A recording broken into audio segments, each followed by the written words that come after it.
road cars on which, apart from the McLaren, they were based, but great racing cars. We've got 4 Porsches, 4 McLarens, a Ferrari in the mix here, and the Lotus, of course. That's the Mark Sumpter. That's the 97 shape.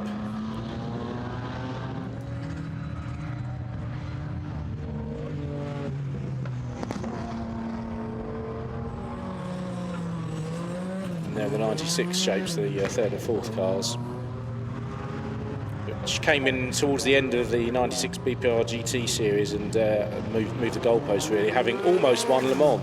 They should probably have won Le Mans, but were beaten by the Yost Porsche Sports prototype that the Works had decided not to run. Reinhold Yost ran instead and beat the Works team. So they're letting them off one at a time, but how much will they group up around the circuit? We see these on some of these displays. Actually, Kevin, I'll sort of go back with you. Maybe the F1 GTR with the long tail is the best looking car. Certainly that livery does look fabulous. It looked good in Schnitzer colours as well, actually, because of course they ran the Schnitzer as well as the Golf teams ran those cars. I think the Langhecks are good Nelly colours, aren't they? Yeah, that's Prefer true. the Langheck to the Kurtzek. In fact, the car that looks sort of least special is the Ferrari F40 in all of these, because that didn't have the level of Aero or sort of sophistication. development that the others had. Can't be too bad a pack of cars, can it, if you're saying the F40s are the most normal looking of the group. I know, my head has been turned, I'm sorry. It looks almost mundane, doesn't it? But yeah, of course. Yeah, so you look at that wonderful headshot, well done for catching that. The one does look really remarkably plain. I'm not talking about the livery, I'm just talking about the shape. When that landed though, Marcus, do you remember the reaction to the F40? Everyone was, my golly, this is a car that's taken us all to the next level. When I say us all, I mean people I knew, but not me. Well, of course, it's actually an older design than any of these other cars. Even the original McLaren F1 was 92, 93, and I think the F40's been out for 5 or 6 years. But it's still a fantastic looking car, isn't it? Car. Yeah. And woefully impractical. That's what we like about supercars. I was going to say supercars, they shouldn't be practical, should they?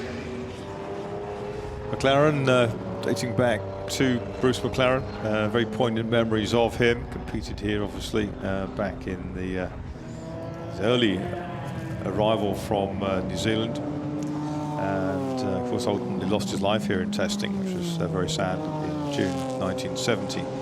But the mark that carries his name, and which he did so much to build and foster and make the reputation for, has done so much more in motorsport. He's enjoying the greatest of times at the moment, but it's happened before. There have been several year runs of poor results, but they bounced back, resilient, just as Bruce was. He was a fantastic engineer, a fantastic driver, leader, and inspirer of his teams. Double Can-Am champion and Le Mans winner. Great to see the name carried on. Also quite a long time autosport columnist. His columns were fantastic. Yeah.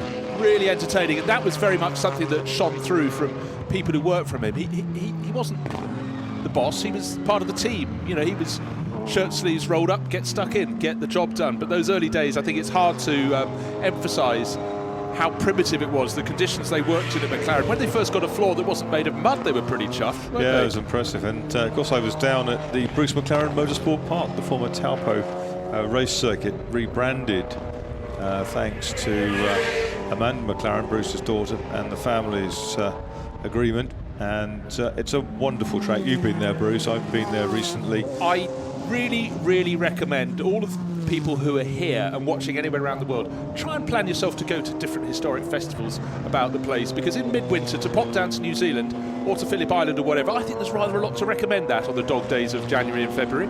Very much so, and it's a sight warmer by and large down there at this time of year. But obviously by no accounts miss any event here at Goodwood. We don't. The action on track here warms you up more than adequately. but it's superb entertainment. But down in New Zealand, we saw Formula 5000 cars, Formula Ones, and a victory for Britain Michael Lyons and a McLaren M26 in the Race of Champions revival again against 20-odd Formula 5000s. Mighty. Ferrari is absolutely stunning. All those louvers in the window, just to get the hot air out of the engine bay. Going past the 911 GT1, which wouldn't have happened very often back in the day, I wouldn't have thought. But it's fantastic with the different sounds. We've got the very sort of flat note of the turbocharged Porsches, and then the scream of the BMW V12s and the McLarens when they're really, really wound up. Normally aspirated engines do tend to sound better, don't they, Marcus? I think so.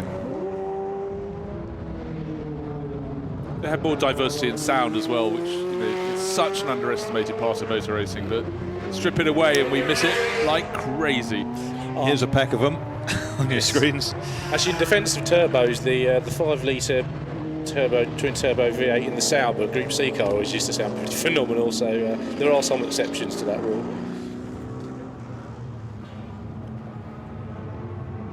Yes, it's funny looking at this group and getting the Lotus in there. Of course, it was there in period. I remember spending time with the team at the Helsinki Street Circuit in 1997. It was just done on a pittance, but it wasn't running like a really serious works effort. It was sort of a lot of Italian money came in, and sponsorship enabled the car to be out there on the circuit. Not enough money, probably. Not enough, and development was clearly way behind. But they put a bandsaw down the middle of the original Elise and then widened it by about 2 feet, didn't they?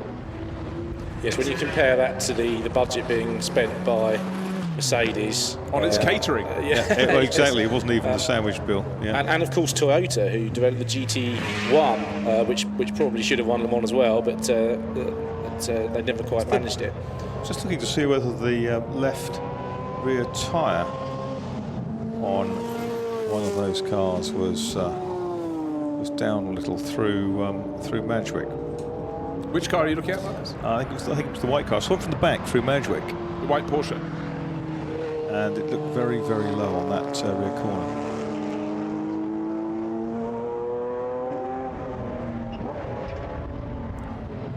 The handling of these cars is so good. You just look how unfussed they are. I know they're not driving absolutely flat out around the circuit, but they're going faster than you realise. Just very, very undramatic.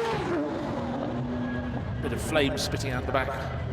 Under back off from the Gulf long-tailed McLaren GT1. And the engine in that was spectacular, wasn't it? Oh, beautiful. Big BMW. You can participate in BMW Ultimate driving experiences here at Goodwood, can you not? But not in one of those, one feels. No. Just checking.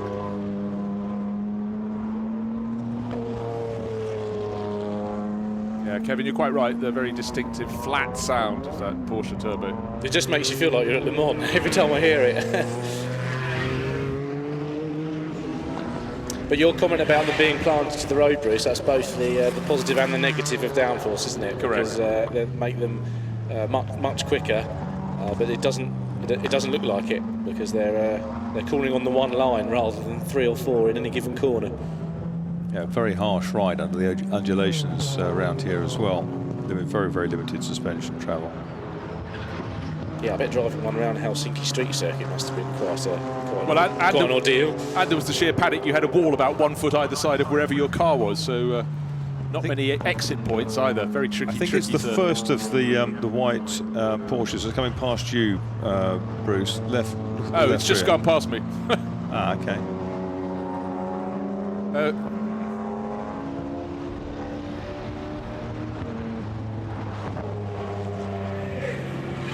Yeah, I think you're right. It could be that one that Nick Mason's just gone past.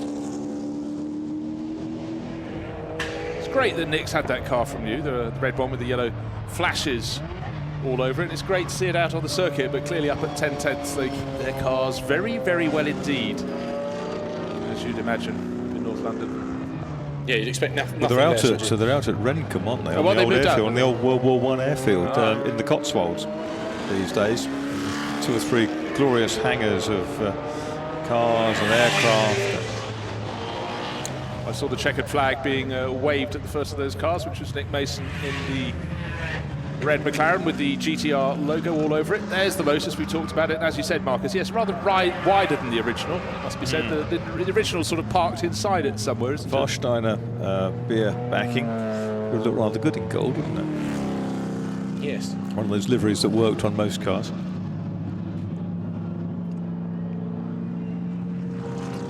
Yeah, good chance, that head-on shot, to see the development of the Porsche over the years as it sorted itself out and the formula changed.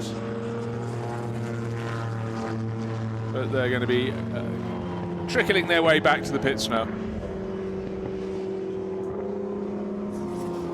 There's the 1998 Le Mans winning car. 1-2 for Porsche that year. But it was the last time they won for quite a while, until, of course, the recent hybrid 919 won in 2015. Quite a long wait for Porsche. Yes, when a market's been as dominant as Porsche, and you just don't think once they get a hiatus that it's going to be a long hiatus, but the history of the sport moves in all sorts of ways according to the rule book. Yes, Audi had a pretty good stab at it in between, didn't they? Quite so.